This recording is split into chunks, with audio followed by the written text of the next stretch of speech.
Before Squid Game would launch on Netflix in early September 2021 and quickly wind up on pace to become the streaming giant's most popular series of all time. Before Squid Game would become a TikTok sensation and a way for fans to partake in the series' many deadly party games. Before Squid Game would transform its cast of South Korean actors into mainstream superstars. Now, just when you thought it was safe to turn Netflix back on, enter Squid Game.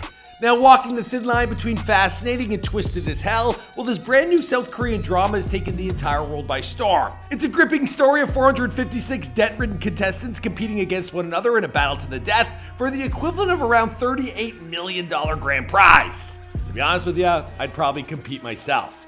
Now, due to our obsession with Squid Games here at the office, well, we decided to make this TikTok video. Hey, Michael, you want to play a game? Huh? What? Sure. Yeah, okay. Just stand right here, okay? Just stand right here. Oh! Be sure to give us a follow over on TikTok for more behind-the-scenes content. Now, in this video, we're going to break down everything you need to know about the show, its creator, its stars, most of whom are actually South Korean models previous to being on the show. And then on the show, they kind of make them all look like hobos. Anyway, we got all that and more here for you on Before They're Famous. My name, of course, is Michael McCrudden. Let's get into this video.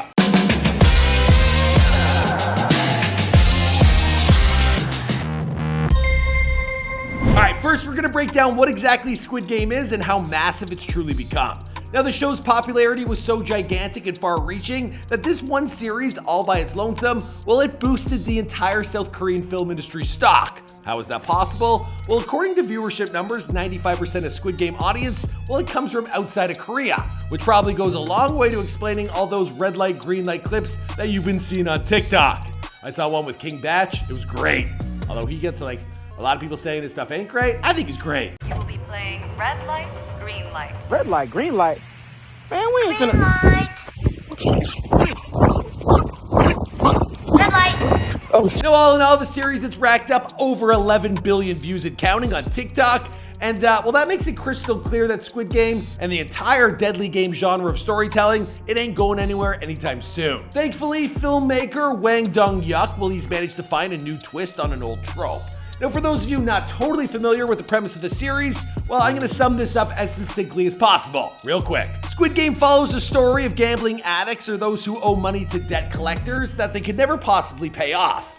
Now, desperate to no longer be destitute, the main character, he agrees to participate in a game with a hefty cash prize that would wipe away all of his debts. The only problem? Well, when he wakes up in his strange room with more than 400 other people, everyone quickly comes to realize that losing the game, well, it means they also lose their life. From that point on, masterful pacing, beautiful visuals, cliffhangers, well, it keeps the audience invested in the story and its characters. But where did the idea of Squid Game come from originally? Director and screenwriter Hwang Dong-hyuk, well, he was born and raised in Seoul, South Korea.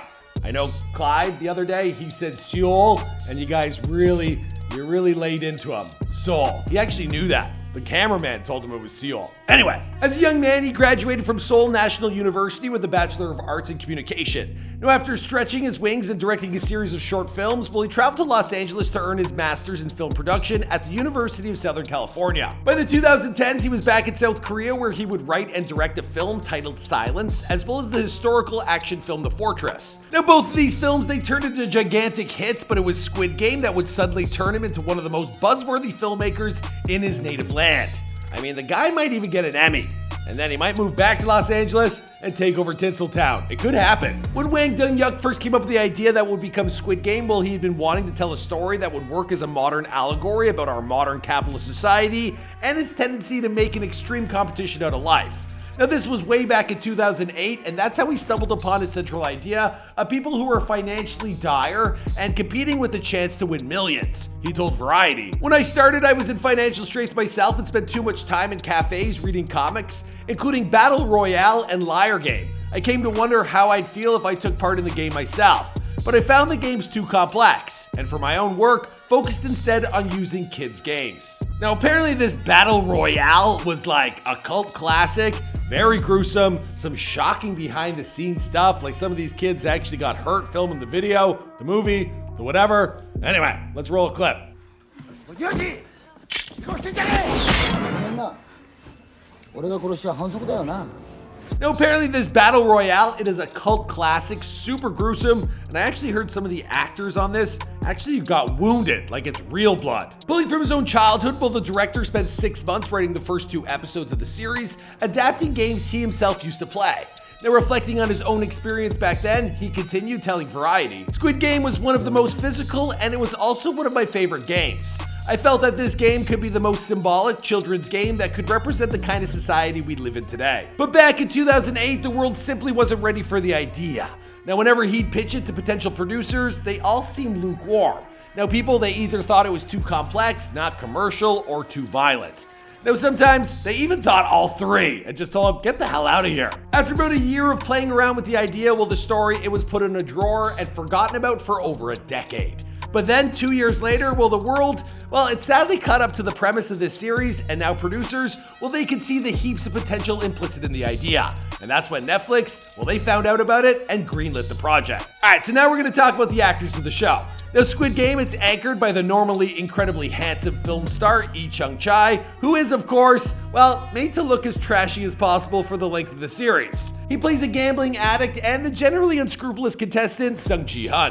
Jung-jae, she was discovered by a fashion designer while working at a cafe in Apujung, and after spending his early years as a fashion model, well, Jung-jae's career took off in the late 90s, largely thanks to his incredibly popular television series Feelings. He'd follow that role up with his breakthrough performance in the 1998 film The Affair, and he hasn't stopped headlining Korean film and television projects since. Now, he's probably best known for his roles in The Face Reader and Assassination, but I'm pretty confident in saying that the majority of the world will now always remember him as the kind of guy who'd steal money from his own mother. Born in 1981, actor Park Hae-soo portrays Chu Sang-woo, the former childhood friend of Ji-hung, turned, well, failed investment banker. Now, Park has been a part of the Korean acting scene for a little while now, but the majority of his experience took place in musical theater, where he began his career in the mid-2000s. Now, his performance in the K-drama series Prison Playbook that would turn him into the star in his native land, and even earn him the honor of Best New Actor at the Seoul Awards. Not long after, he'd go on to star in Korean adaptation of Money Heist before landing a part as Sang-woo in Squid Game. Arguably the series' breakout star, HoYeon Jung, well, she plays the North Korean defector and is always resourceful, Kang Se-byuk. I'm gonna get butchered. If you're Korean watching this channel, I'm sorry. Just forgive me now. Now, Squid Game is actually Jung's very first film role, and long before she ever appeared on a television screen, well, this 27-year-old made a name for herself as one of South Korea's most high-end fashion models. In fact, she's been modeling since she was only 16 years old. She's also got these beautiful freckles, and well, yeah, there's a reason she just got 9 million new followers on Instagram overnight. People love her. Back in 2013, she placed second in the 4th season of Korea's Next Top Model, which would launch her career in fashion and lead to various runway appearances and photo shoots for clients like Dolce & Gabbana, Chanel, Burberry, and so many others. But her fascination with acting would lead her to change careers. In fact, she told Models.com, "I learned more English because I wanted to actually learn acting." With Squid Game, well, Jung has finally earned her chance, and she's made the most of it, immersing herself in North Korean culture so as to properly reflect her character's heritage. All right, the next guy, his name in English, it's a little out there. Let me give it a go. Anupam Tripathi, well, he plays the odd man out in Squid Game, the Pakistani migrant worker Abdul Ali. Now, he's one of the few characters in the series ever willing to lend a helping hand to others. Anupam was born in New Delhi, and around 2006, he started to dream of becoming an actor. Now, a friend would recommend he apply for the Korean National University of Arts Scholarship Program, which he promptly did and was accepted into in 2010. He would then spend the next 10 years in Korea living as a student and working in a theater as well as in commercials. Now, he shot his first film in 2014 called Ode to My Father. It was while working towards his master's degree in acting that Anupam, he landed his role on Squid Game, which has become his first major performance. But I'm certain it won't be his last. My marbles is here. I got my marbles. Sang-woo. Finally, we come to Lee Pyung-hung, who portrays the mysterious villain, the Frontman, a guy who kind of looks like a cross between Daft Punk and a rejected Money Heist robber, to be fair. Now, Lee is by far the most famous star of the cast after being born in Seongnam, South Korea. Well, he graduated from Hanyang University with a major in French literature before going on to earn yet another degree for Graduate School of Chungcheong University. This time it was a major in theater and cinematography. Now, his acting career began in 1991 with his debut in a television series known as Asphalt, My Hometown. He earned heaps of praise for that performance, and by 2000 he landed his breakthrough role in Joint Security Area, which broke the box office record at the time for highest grossing Korean feature. Before long, Lee, he had earned enough cred to win roles across the pound in Hollywood pictures like G.I. Joe, Rise of the Cobra, Red 2, and Terminator Genesis.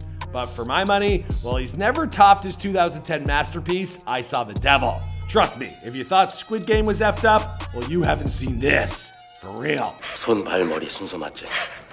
니들이 한 대로 똑같이 할 거야. 더하진 않을 테니까 걱정하지 마. 이 미친 개사이코 새끼들. Alright guys, that goes through the show, that goes through the cast, everything you need to know about Squid Game. How are you enjoying the show? Right now I'm on episode 3, tonight I'll watch episode 4, and I'm loving every minute of it. It also makes me get off my phone, because you gotta read the subtitles, so it's definitely been some much enjoyed downtime. By the way I'm speaking, pronunciating, I need it. Anyways, my name is Michael McCredden, I'll see you guys in another video. Boom!